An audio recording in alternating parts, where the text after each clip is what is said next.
महाकाल के सभी भक्तों को मेरी तरफ से जय श्री महाकाल। मध्य प्रदेश के उज्जैन में स्थित महाकालेश्वर मंदिर को लेकर आपके मन में यह प्रश्न तो जरूर ही उठते होंगे कि महाकालेश्वर का मंदिर कितना पुराना होगा और इसका निर्माण किसने करवाया होगा, और यहाँ हर सुबह ब्रह्म मुहूर्त में महाकालेश्वर को जगाने के लिए भस्म आरती क्यों की जाती है, और आखिर क्यों महाकालेश्वर मंदिर के आसपास कोई भी राजा रात नहीं गुजारता। और अगर आपको इन सब के बारे में नहीं पता है तो आज मैं आपको बताने वाला हूँ ये सारी जानकारी मेरे इस वीडियो में।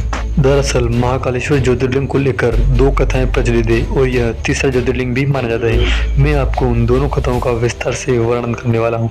तो चलिए शुरू करते हैं आज का ये वीडियो। शिव पुराण की कोटि रुद्र संहिता के 16वें अध्याय में तृतीय ज्योतिर्लिंग भगवान महाकाल के संबंध में सूत जी द्वारा जिस कथा का वर्णित किया गया है उसके अनुसार अवंती नगर में एक वेद कर्मरत ब्राह्मण रहा करते थे। वे अपने घर में अग्नि की स्थापना कर प्रतिदिन अग्निहोत्र करते थे और वैदिक कर्मों के अनुष्ठान में लगे रहते थे।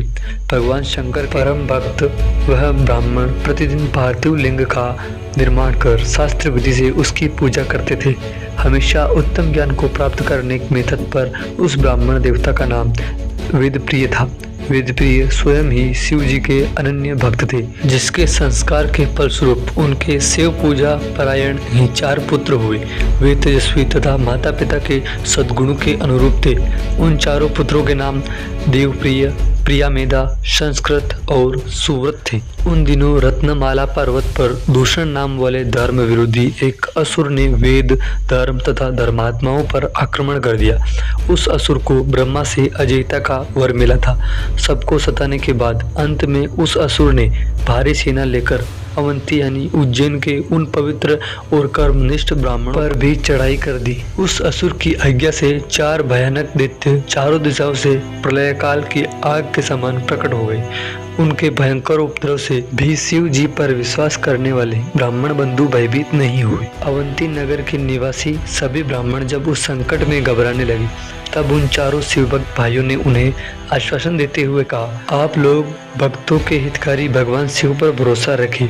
उसके बाद वे चारों ब्राह्मण बंधु शिव जी का पूजन कर उनके ही ध्यान में तल्लीन हो गए। सेना सहित दूषण ध्यान मग्न उन ब्राह्मणों के पास पहुंच गया। उन ब्राह्मणों को देखते ही ललकारते हुए बोल उठा कि इन्हें बांधकर मार डालो। वेदप्रिय के उन ब्राह्मण पुत्रों ने उस दैत्य के द्वारा कही गई बातों पर कान नहीं दिया और भगवान शिव के ध्यान में मग्न रहे। जब उस दुष्ट दैत्य ने यह समझ लिया कि हमारे डांट झपट से भी कुछ परिणाम नहीं निकलने वाला है, तब उसने ब्राह्मणों को मार डालने का निश्चय किया। उसने जो ही उन शिव भक्तों के प्राण लेने हेतु शस्त्र उठाया, त्यों ही उनके द्वारा पूजित उस पार्थिव लिंग की जगह गंभीर आवाज के साथ एक गड्ढा प्रकट हो गया और तत्काल उस गड्ढे से विकट और भयंकर रूपधारी भगवान शिव प्रकट हो गए। दुष्टों का विनाश करने वाले तथा सज्जन पुरुषों के कल्याण करता वे भगवान शिव ही महाकाल के रूप में इस पृथ्वी पर विख्यात हुए। उन्होंने दैत्यों से कहा, अरे दुष्टों, तुझ जैसे हत्यारों के लिए ही मैं महाकाल प्रकट हुआ हूँ। इस प्रकार धमकाते हुए महाकाल भगवान शिव ने अपने हुंकार मात्र से ही उन दैत्यों को भस्म कर डाला। दूषण की कुछ सेना को भी उन्होंने मार गिराया और कुछ स्वयं ही भाग खड़ी हुई। इस कारण परमात्मा शिव ने दूषण नामक दैत्य का वध कर दिया। जिस प्रकार सूर्य के निकलते ही अंधकार छट जाता है, उसी प्रकार भगवान आशुतोष शिव को देखते ही सभी दैत्य सैनिक पलायन कर गए। देवताओं ने प्रसन्नता पूर्वक अपनी दंदुभियां बजाई और आकाश से फूलों की वर्षा की।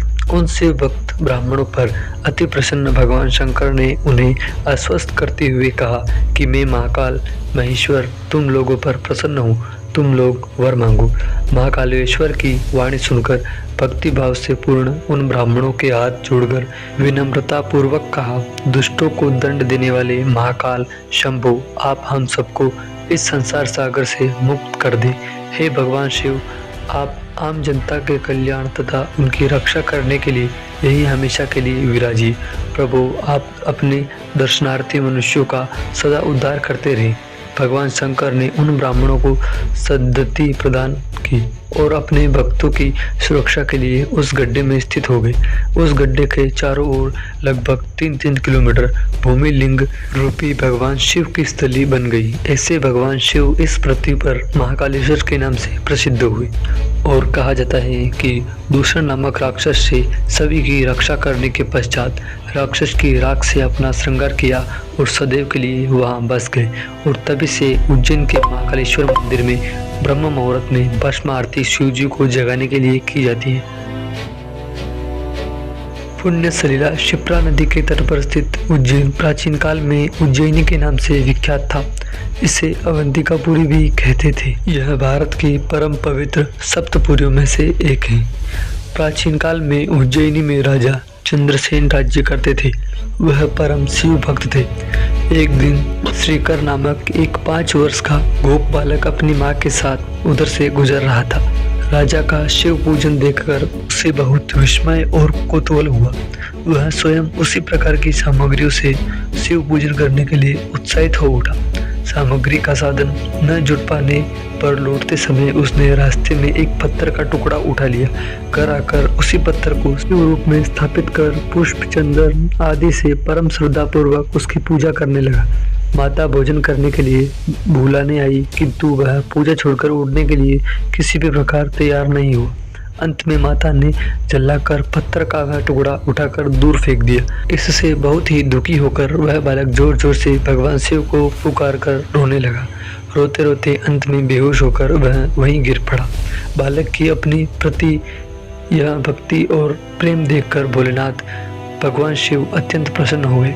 बालक ने जैसे ही होश में आकर अपने नेत्र खोले तो उसने देखा कि उसके सामने एक बहुत ही भव्य और अति विशाल स्वर्ण और रत्नों से बना मंदिर खड़ा है। उस मंदिर के अंदर एक बहुत ही प्रकाशपूर्ण भास्वर तेजस्वी ज्योतिर्लिंग खड़ा है। बच्चा प्रसन्नता और आनंद से विभोर होकर भगवान शिव की स्तुति करने लगा। माता को जब यह समाचार मिला तब दौड़कर उसने अपने प्यारे लाल को गले से लगा लिया। धीरे धीरे वहाँ बड़ी भीड़ जुट गई। इतने में उस स्थान पर हनुमान जी प्रकट हुए। उन्होंने कहा, मनुष्यों भगवान शंकर शीघ्र फल देने वाले देवताओं में सर्वप्रथम है। इस बालक की भक्ति से प्रसन्न होकर उन्होंने इसे ऐसा फल प्रदान किया है जो बड़े बड़े ऋषि मुनि करोड़ों जन्मों की तपस्या से प्राप्त नहीं कर पाते। इस गोप बालक की 8वीं पीढ़ी में धर्मात्मा नंद गोप का जन्म होगा। द्वापर युग में भगवान विष्णु कृष्णावतार लेकर उनके वहाँ तरह तरह की लीलाएं करेंगे। हनुमान जी इतना कहकर अंतर्ध्यान हो गए और आज उस स्थान को भगवान महाकाल के महाकालेश्वर के स्वरूप में पूरी दुनिया जानती है। और इस ज्योतिर्लिंग की प्रमुख विशेषता यह है कि यह दक्षिण मुखी दिशा में विराजमान है। और ऐसा भी कहा जाता है कि उज्जैन में कोई भी राजा रात नहीं रुकता है। कहा जाता है कि उज्जैन के राजा महाकाल है और उनके अलावा इस नगरी में कोई दूसरा शासक या राजा नहीं रुक सकता है। सामान्य सी बात है, एक नगरी में 2 राजा आखिर कैसे रह सकते हैं। उज्जैन महाकाल मंदिर का इतिहास गवाह है कि कोई राजा यदि रुक भी जाए तो उसको अपनी इस गलती का भारी खामियाजा भुगतना पड़ सकता है। तो दोस्तों, ये थी उज्जैन की महाकालेश्वर ज्योतिर्लिंग की पौराणिक कथा। आशा करता हूँ कि आपको मेरी बताई हुई जानकारी पसंद आई होगी। और अगर आप उज्जैन के महाकालेश्वर ज्योतिर्लिंग का दर्शन कर चुके हैं तो कमेंट बॉक्स में जय श्री महाकाल लिखें। और अगर आप उज्जैन के महाकालेश्वर का ज्योतिर्लिंग के दर्शन करना चाहते हैं तो हर हर महादेव कमेंट सेक्शन में जरूर कमेंट करें। जय श्री महाकाल।